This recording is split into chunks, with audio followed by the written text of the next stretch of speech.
And now, the star of the show, Jordan Rogozinski. Hello, folks. Welcome back to the Jordan 411 Sports Show. Today we have a lot to talk about. I would like to welcome my co-host, my brother Jeremy, to the show. Hi, Jordan. Nice to be here again. Nice to see you. Now, Stu Johnson, we're recording on, what's the date today? We're recording on Monday. I don't know. Monday, what's the day? I don't know. Monday, what was the Friday? Or what? Monday the 22nd. We're recording on Monday, the September 22nd. September 22nd. I think. Don't take my word for that. I won't. And Stu Johnson, the commissioner of the CFL, made some rule changes today. Not for this year, obviously, because the CFL is almost over. We're almost in the playoffs. Yeah. But starting next year will be the 35-second play clock will be in effect. So what that means is the referee won't have to set the play clock, and as soon as the play is done, it will run. The clock is more like the NFL, where some people will love, some people will hate. I like it. I think it could improve the product of the game, but obviously my opinion will be more valid in 2026. What do you think, Jeremy? Yeah, and I just want to clarify. So right now the ref has to blow in the play. So now you won't have to wait for the ref. As soon as the player gets down, tackled, the play clock will start 35 seconds and you got to get the play in before then. So it'll be a lot faster. Substitutions will have to be quicker. Yeah, I think it'll be good. It'll be an adjustment for sure. And I think it'll be. I'm worried though it could be an advantage to the offense because they could run down the whole 35 seconds. But maybe that it's an automatic play clock. It might help. But by the time you get up, actually huddle, call the play, get back to the line, you're probably looking 10 seconds maybe left, 5 seconds left. Yeah. Depending on how much they hustle. Yeah. Yeah. Do you want to talk about they're getting rid of the rules now? The 1 point. Well, they're not getting rid of it. They're modifying it. I want to make that clear. And they're making it harder to get the rules. So now you miss a field goal and it goes out of the end zone, you get 1 point. In 2026, that will no longer be the case. And on a punt too, if a punt goes through the end zone, now you get a point. In 2026, that will no longer be the case. And the only way it will happen next year, you get tackled in the end zone, or you give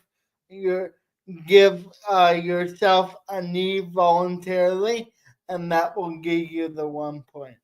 Which I like it because that brings us special teams more and more directional kicking and pinning teams deep. Go ahead, Jeremy.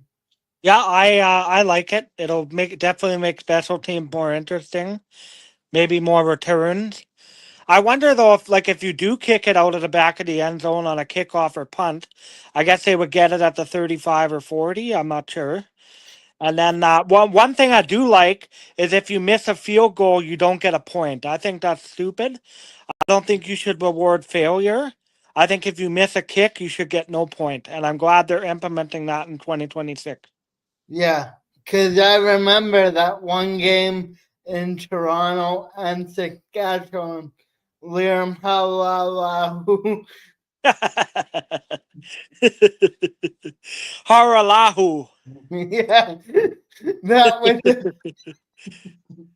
that was that was a fail. Um, miss missed extra point or a field goal. God. Yeah, Yeah. missed missed the field goal. Um, and got the win because he missed the field goal. Now that won't be no longer the case. Yeah. Um, you can talk about that now, Jeremy. Oh, you pretty much covered that. I'll touch on the rule changes for 2027. They're going to be shortening the field to 100 yards, and they're going to be moving the goalpost back to the back of the end zone. So their goal with the goalpost moving is to get the middle of the end zone open, so there's more use of the end zone because they're shortening it to 15 yards. So then they'll be able to actually run a post pattern to the middle of the field Yeah. rather than worrying about the goalpost. Yep. And then if you're throwing a pass in the end zone, you don't have to worry about it hitting the crossbar like Cody Fajardo did in 2019. Yes.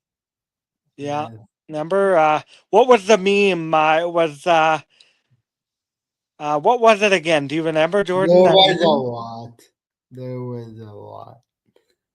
Something Cody's buying, he hit the bar or something. Something, I Yeah. can't remember. Yeah. Something like that. But Yeah. yeah, that won't be possible in 2027. Yeah. And they're shortening the field to make it, I guess, more easier to maybe kick field goals. You have more opportunity between the 40s and the 30s. You know, I don't know. I don't know how it'll work. I don't know how it'll look, but we'll see once it happens. I don't think our CFL kicker can make it from the back of the end zone. To be honest, I don't think the legs are strong enough. That could be a hot take, but um, we'll see in 2027. Well, now we'll switch our focus to the Bombers' win on Saturday. They won 26-18, beating the Ottawa Red Blacks. I'll just say this: it wasn't the prettiest of wins, but a win's a win. A Well, win, you want to a give more win, detail, Jordan? yeah, a win's a win, but our quarterback play was god awful. Yep. They obviously went into the game with an offensive game plan that running the ball would win them the game because he only attempted 8 passes for the whole game and only completed one in the first half. That's unbelievable. And Mind-boggling. how he's a professional quarterback, I don't know. Toronto third stringer, what's his name? Dodge? Dodge or Yeah, something. something like that. Uh, we don't. We're not good at names, obviously. No. Um, but whoever he is, um, completed more passes than our second stringer. Yeah, Strebler didn't look very good. Whole game he completed 3 passes, 3 out of 8 attempt for 54 yards. He rushed 11 times for 72 yards, got a touchdown. I mean, that's his strength. So I'm not surprised that he ran because the Bombers, all they really did was run the ball. And at halftime, he completed 1 pass out of 4 attempts for 11 yards. I was sitting there, I was like, oh my God, like in the CFL, that's like unheard of. Yeah, yeah. It was a brutal game to watch, except for the defense and special teams. Yeah, the defense played well. Willie Jefferson had 2 knockdowns and a sack. Cam Allen had 2 picks. And I really thought our secondary played well. Uh, and the D line got a little bit of pressure, not as much as I would like, but a little bit. And the defense, they started off shaky. The first drive was shaky. They gave up some big plays, had some wide open receivers, but they sure tightened up throughout the game. Yep. Yep. Now we'll go to the kick returner. I'm not even gonna try his name. I'm I'll try. gonna leave. I'll try my best to say it. Yeah. Trey Vavel, I think it is. Okay. I call him Vau, but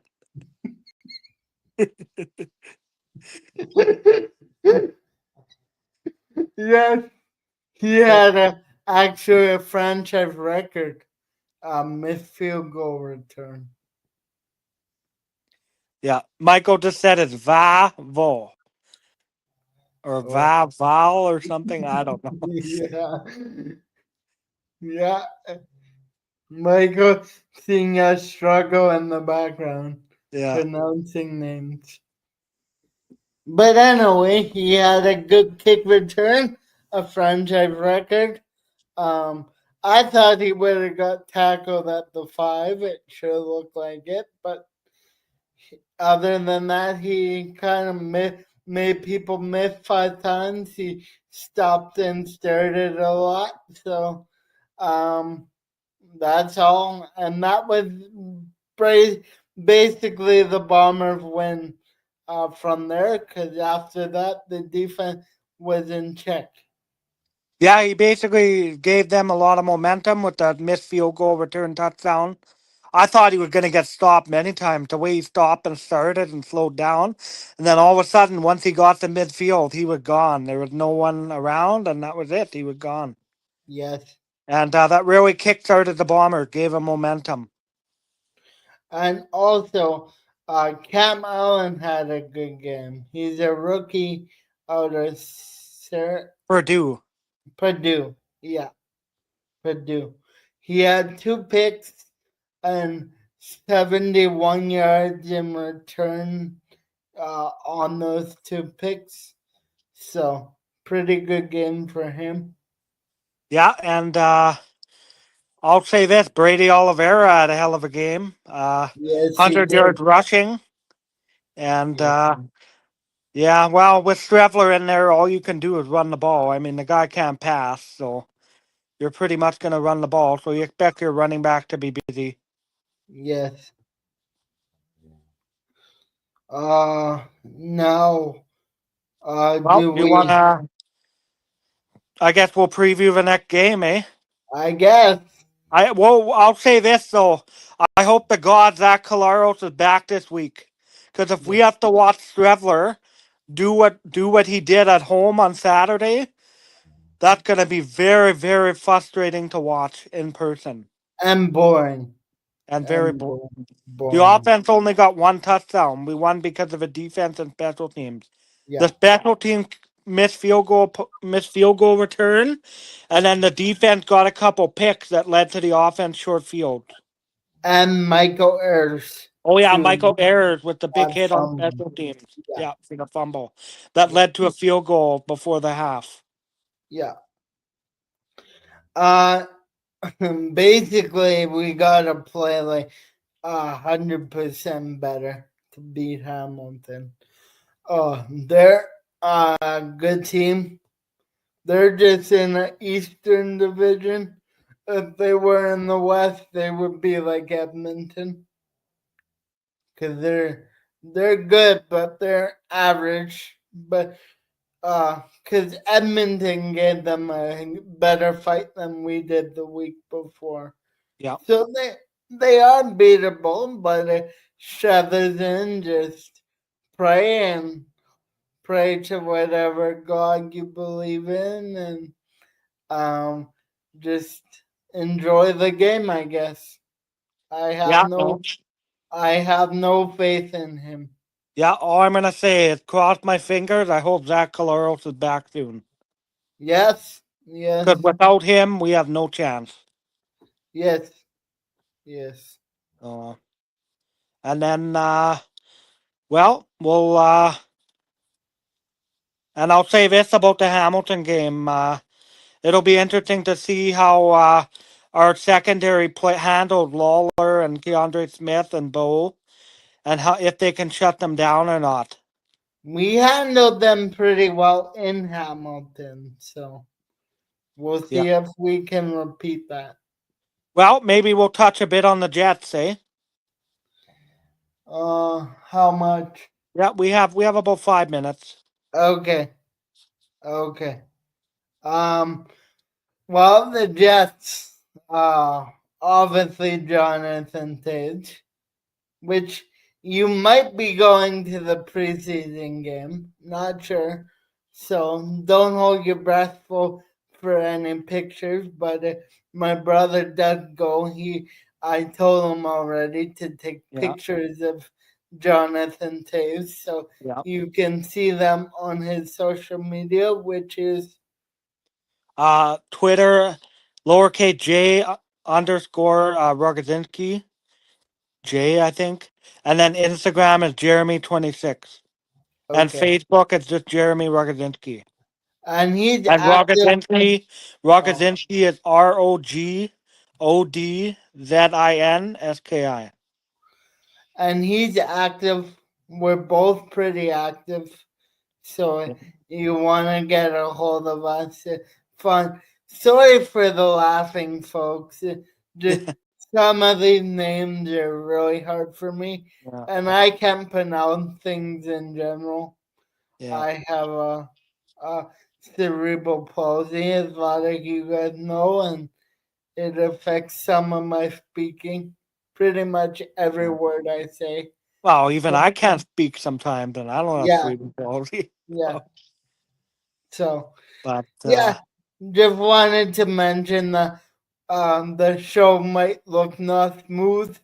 We come in with a game plan, but that game plan could be altered by different circumstances. Now going on to the Jazz, I'm really excited to see Jonathan Taves and uh, Gustav Nyquist and Copafetti play. Because I know they'll be in the lineup, so I'll be really watching them play. Other than that, there's we'll be having a Jet preview show very soon. So Michael, you might want to join that one. Um, on October 6th, I think it is, and if the show cancel, we'll just let you know. yeah, I'm happy that Jets training camp is underway. I might be going to the preseason game tomorrow, so that'll be fun. See Jonathan Taves and some of the younger guys. And I will say this: Kevin He looked pretty good yesterday. Yes. Yeah, the old saying on Instagram and Twitter is he is him for Yeah. Kevin He, eh? Yeah. And yeah, no, it'll be interesting. Some of our young guys look really good. Yep. Oh, he And went I back to really, junior. Kevin, he went back to junior today, Michael said. Well, I'm not surprised. Most of the young guys don't make it. I'm not surprised, but giving him the first game, he didn't look too shabby, so that's okay. Yeah, no.